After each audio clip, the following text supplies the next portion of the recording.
Halo Komagres semua dimanapun Anda berada, gimana kabarnya? Kembali lagi bersama saya Boy. Kali ini saya akan membahas sebuah alur cerita film survival yang sangat seru.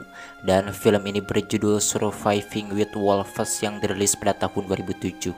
Yang mana film ini menceritakan tentang seorang anak Yahudi Belgia yang kedua orang tuanya ditangkap oleh tentara Nazi. Kemudian anak ini berjalan kaki ke Jerman, ke Polandia, dan juga ke Ukraina untuk mencari keberadaan kedua orang tuanya. Dan apakah anak ini berhasil menemukan kedua orang tuanya atau malah oke, kita simak aja alur ceritanya. Dan seperti biasa,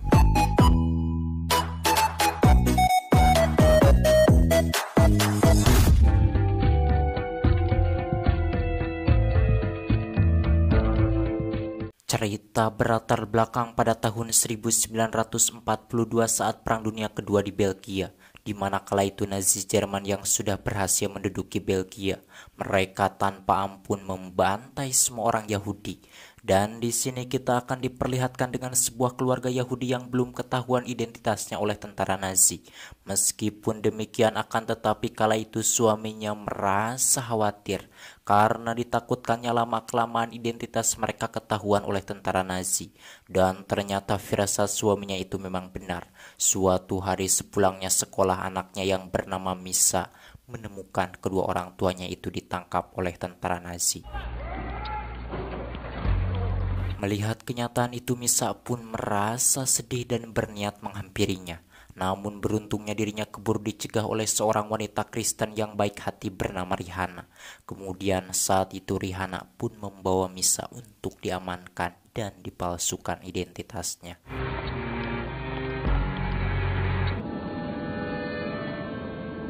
Sesampainya di sebuah desa, Rihanna pun menitipkan Misa kepada seorang wanita Kristen yang bernama Umay dengan janji bahwa dirinya akan memberikan bayaran setiap bulannya. Selepas Rihanna pergi, Umay pun menyuruh Misa agar melepaskan kalung Yahudinya, sebab jika Misa terus memakainya, itu bisa menyebabkan Misa ditangkap oleh tentara Nazi. Tu me donnes cette chaîne.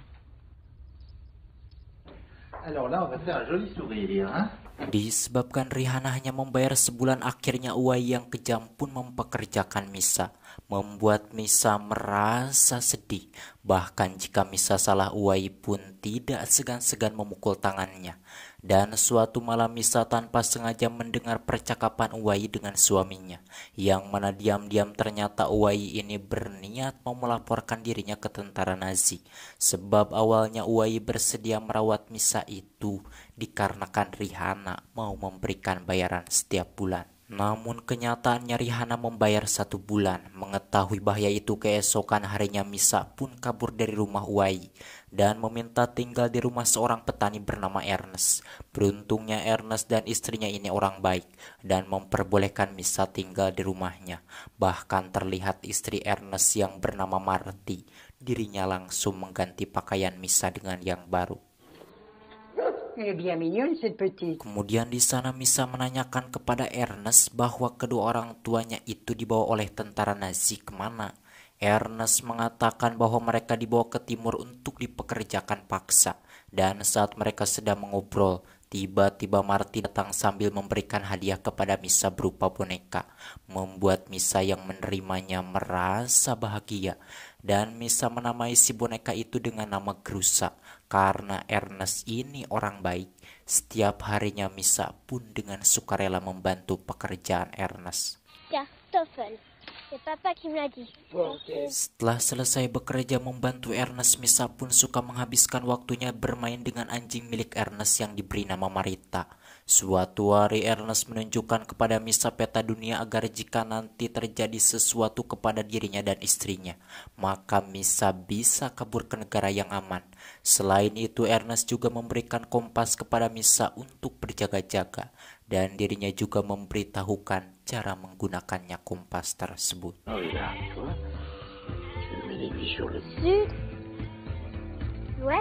Beberapa hari setelah Ernest memberikan kompas kepada Misa, dirinya kedatangan polisi yang hendak menggeledah rumahnya. Disebabkan mereka mendapat laporan bahwa Ernest menyembunyikan anak Yahudi. Beruntungnya ketika polisi itu menggeledah rumahnya, Marty sudah menyembunyikan Misa di tempat yang aman. Akan tetapi naasnya, meskipun Ernest dan istrinya tidak menyembunyikan anak Yahudi, mereka tetap ditangkap untuk diinterogasi. Selepas para polisi itu pergi, Misa yang kala itu bersembunyi di tumpukan jerami pun merasa sedih karena kini Ernest dan istrinya ditangkap. Akhirnya Misa pun memutuskan berjalan kaki ke timur untuk mencari keberadaan orang tuanya. Dalam perjalanan Misa pun sempat berhenti karena kakinya lecet. Setelah membungkus kakinya, Misa pun meneruskan perjalanan. Dan saat itu dirinya berhenti karena menemukan mobil yang sedang mengantarkan makanan. Yang mana di sini Misa yang perutnya kelaparan pun langsung naik ke mobil tersebut dan mencuri roti. Malamnya Misa tidur di belakang rumah tua yang sudah lama ditinggalkan. Keesokan harinya dalam perjalanan, Misa mencuri kaos kaki milik petani. Selain itu dirinya juga mencuri buah apel dan memakan sepuasnya hingga dirinya sakit perut. Saat kembali melanjutkan perjalanan, hujan turun dengan sangat deras. Disebabkan hal itu lantas Misa pun masuk ke rumah kosong untuk berteduh, sekaligus mau mencari makanan. Akan tetapi sialnya dirinya tidak menemukan makanan secuil pun. Meskipun demikian, namun di sini Misa merasa beruntung karena dirinya menemukan pisau legend buatan Cibatu, Thea. Selain itu dirinya juga menemukan karpet dan sepatu. Setelah berada di tempat yang aman, Misa pun menggunakan karpet tersebut untuk melindungi tubuhnya agar tidak kedinginan. Selepas itu Misa pun melanjutkan perjalanan. Namun belum juga jauh berjalan, di sana Misa menemukan tentara Nazi berpatroli ke hutan tersebut. Hingga di sini seorang wanita Yahudi yang sedang bersembunyi ketahuan. Kemudian diemplut dengan sangat kasar saat mereka sedang menonton temannya mengemplut wanita itu. Tanpa disadari salah satu anjingnya kabur mengejar Misa. Akan tetapi karena Misa ini tahu cara mengendalikan anjing, terlihat di sana anjing itu langsung patuh kepadanya. Dan ketika Misa sedang bermain dengan anjing itu, tiba-tiba salah seorang tentara Nazi datang dan hendak membunuh Misa. Namun beruntungnya si anjing yang sudah ditundukkan oleh Misa itu membelanya, hingga Misa pun bisa kabur.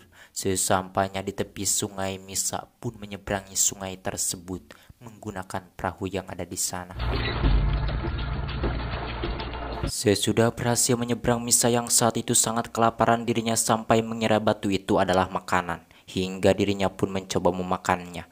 Dan setelah dimakan di sini Misa baru sadar kalau itu bukanlah makanan melainkan batu. Selepas melanjutkan perjalanan, Misa yang kelaparan pun terpaksa memakan cacing tanah dengan sangat lahap.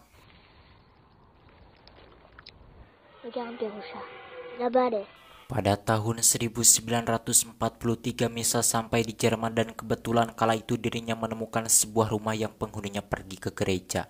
Selepas penghuninya pergi, Misa pun masuk ke rumah tersebut dan mencuri kentang. Selain itu dirinya juga mencuri stik dan memakannya di atas genteng. Namun tanpa disangka ketika Misa sedang enak tiduran, suaminya bernama Ikin yang tidak ikut ke gereja datang dan menggusur Misa turun. Yang mana di sini Ikin pun tidak segan-segan menyiksa Misa, membuat Misa terpaksa melukai tangannya menggunakan pisau legend buatan Cibatu, Thea yang dibawanya itu. Melihat Misa kabur, Ikin pun semakin emosi dan melempar Misa menggunakan batu hingga Misa ngarumpuyuk kesakitan.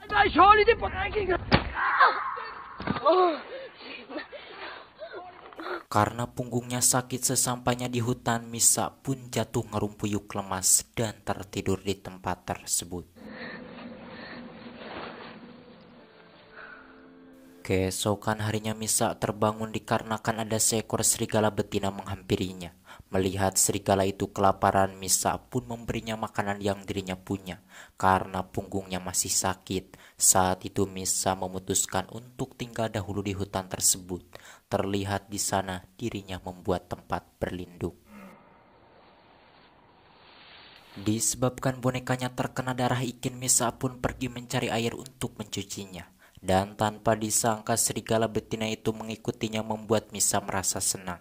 Saat Misa sedang mencuci bonekanya, si serigala itu turun mencari ikan.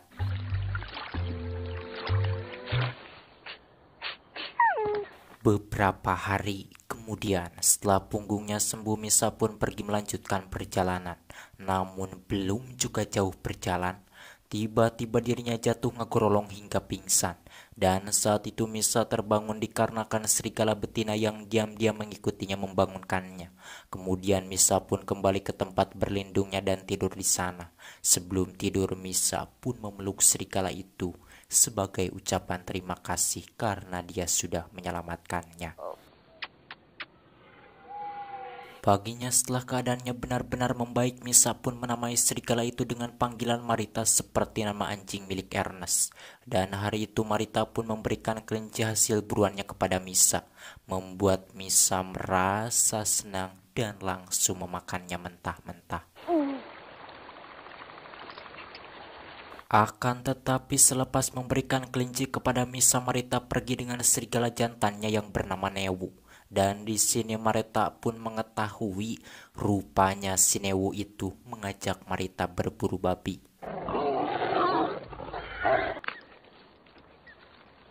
Selepas Marita dan Newu pergi, Misa pun memakan daging babi tersebut dengan sangat lahap. Malamnya ketika hendak tidur, Newu melonglong memanggil Marita dan mengajaknya empeludan, membuat Marita yang ingin empeludan langsung menghampirinya. Hingga di sini Misa pun terpaksa tidur sendirian. Keesokan harinya selepas terbangun, Misa pun kukuruan memanggil Marita. Marita! Marita! Namun sayangnya meskipun Misa terus-terusan berteriak memanggilnya, Marita tidak juga datang. Menjadikan Misa akhirnya memutuskan melanjutkan perjalanan menuju timur untuk mencari keberadaan kedua orang tuanya. Masih pada tahun 1943 Misa sampai di Polandia. Kemudian dirinya menyelinap masuk ke kantor stasiun dan mencuri makanan beserta Leontin. Yang mana dari jendela Misa melihat bahwa di luar banyak tentara Nazi sedang menanyai identitas setiap penumpang yang baru turun. Melihat itu Misa pun merasa ketakutan dan langsung kabur.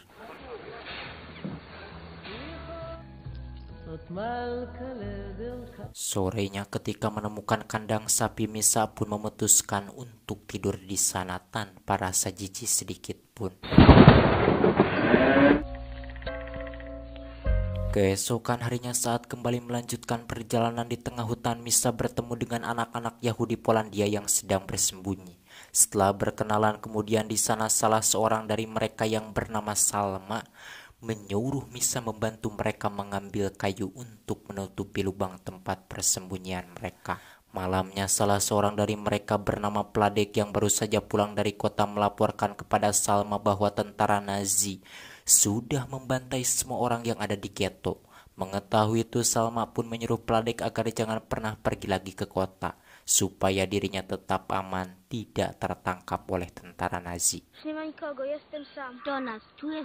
Paginya Salma menemukan ada yang menyimpan banyak roti di dekat tempat persembunyiannya. Mengetahui itu mereka pun langsung memakannya. Kemudian saat itu Misa pun mengajak Salma dan yang lainnya agar segera pergi meninggalkan tempat tersebut. Sebab itu adalah petanda buruk yang mana pastinya tadi malam Pladek ada yang mengikuti. Akan tetapi Salma yang bodoh, dirinya tidak menurut, membuat Misa akhirnya terpaksa pergi sendirian. Ternyata firasat Misa memang benar. Selepas dirinya pergi, tentara Nazi datang dan menangkap mereka semua. Melihat itu Misa pun sangat menyesalkan kepada Salma yang tidak menurut. Dan tak lama di sana Misa mendengar suara tembakan. Tentunya hal itu membuat Misa merasa sedih, sebab hal tersebut menandakan bahwa tentara Nazi itu langsung membunuh Salma dan teman-temannya. Setelah melanjutkan perjalanan, Misa menemukan sebuah gua yang dihuni oleh anak-anak serigala. Melihat itu, Misa pun merasa senang. Dan ketika dirinya sedang bermain dengan anak-anak serigala itu, tiba-tiba induknya datang. Yang ternyata induknya itu adalah Marita yang memang tempat tinggalnya di gua tersebut. Tentunya kenyataan itu membuat Marita merasa bahagia dan hampir tidak mempercayainya. Je suis sûre que c'est toi. Papa, Ita. Melihat mereka kelaparan, Misa dan serigala yang lain pun mencuri kambing milik petani. Kemudian Misa pun dengan susah payah membawanya ke gua. Sesampainya di gua, serigala yang menemani Misa mencuri kambing itu diusir oleh Sinewu yang serakah. C'est Claire de Lune et moi qui avons... Kemudian Marita yang mengerti pun memberikan sedikit daging kambing itu kepada Misa, membuat Misa yang kelaparan langsung memakannya. Setelah mereka merasa kenyang, tanpa disangka si petani pemilik kambing itu datang sambil menembakkan senapan, menjadikan Misa dan serigala-serigala itu langsung kabur ketakutan. Dan dari kejauhan Misa melihat bahwa si petani itu membantai habis serigala-serigala tersebut. Bahkan terlihat di sana bangkai Marita dibawa oleh si petani itu. Karena Marita sudah banyak membantunya, Misa pun mengikuti si petani itu dengan tujuan mau mengambil bangkainya Marita. Ketika si petani itu lengah, Misa pun dengan kejam langsung memukulnya hingga si petani itu tidak berdaya. Kemudian dirinya pun membawa bangkai Marita ke hutan dan menutupinya dengan dedaunan. Ça, il faut vous. Ketika berada di bangunan yang sudah hancur, di sini Misa menemukan banyak sekali orang Yahudi yang ditangkap oleh tentara Nazi untuk dieksekusi. Dan saat itu Misa melihat bahwa di antara mereka ada ibunya. Melihat itu Misa pun langsung turun dan mengejarnya. Namun setelah dipeluk ternyata itu bukanlah ibunya melainkan orang lain. Tentunya hal itu membuat Misa merasa kecewa sekaligus malu oleh wanita tersebut. Vous suivez. Pada tahun 1944 Misa pun sampai di Ukraina. Disebabkan kelaparan dirinya pun mencoba mencari makanan di tong sampah. Akan tetapi sayangnya Misa tidak menemukan makanan secuil pun. Setelah mengganti bungkus kakinya, Misa pun melanjutkan perjalanan. Namun karena berjalannya tidak fokus, Misa pun jatuh ke dalam parit bekas perang hingga dirinya pingsan. Misa yang kala itu pingsan, dirinya dibangunkan oleh seorang tentara Ukraina. Namun Misa yang belum sadar sepenuhnya dirinya melihat bahwa orang yang ada di hadapannya itu adalah ayahnya. Kemudian saat itu Misa pun dibawa ke kampnya. Dalam perjalanan akhirnya Misa sadar bahwa itu bukanlah ayahnya, hingga dirinya pun ingin lepas. Akan tetapi si tentara yang bernama Yosef tidak melepaskannya. Lalu Yosef pun menyuruh temannya agar membersihkan wajah Misa dan memberinya makan. Setelah diberi makan, Misa pun tertidur.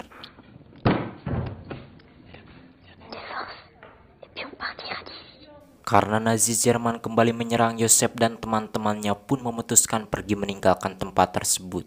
Dan saat itu Yosef pun mengajak Misa untuk ikut. Akan tetapi Misa menolak disebabkan dirinya akan pulang ke Belgia dengan harapan kedua orang tuanya sudah dibebaskan. Mendengar itu Yosef pun tidak memaksa. Sebelum pergi Yosef pun memberikan roti kepada Misa untuk bekal di perjalanan. Dan di sini Misa juga memberikan liontinnya yang dicuri di stasiun untuk kenang-kenangan.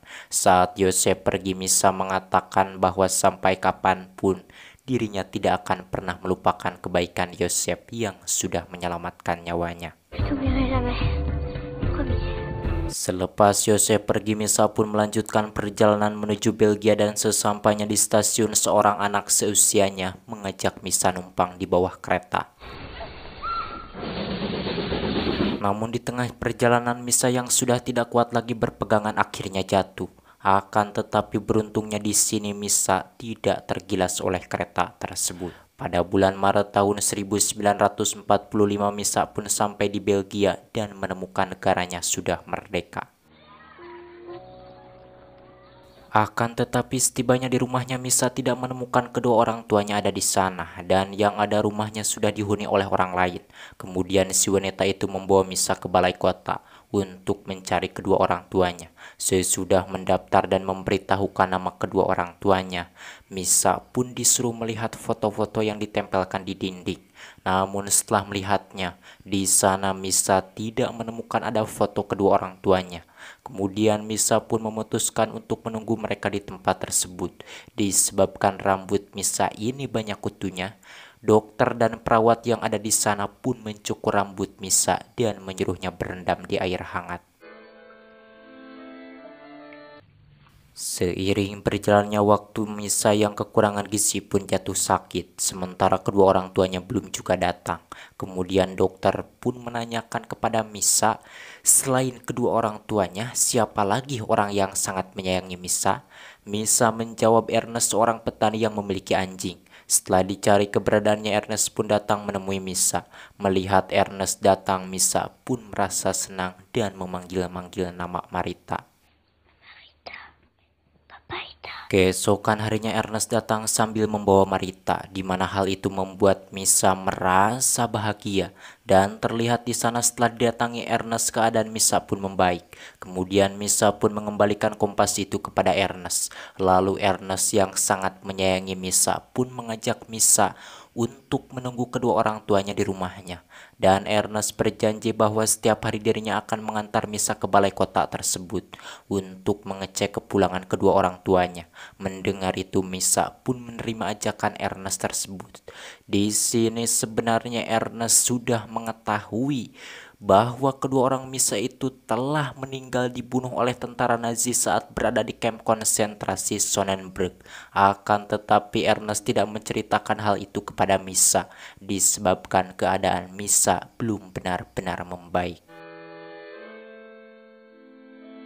Tamat ending yang sangat memisahkan bangsa.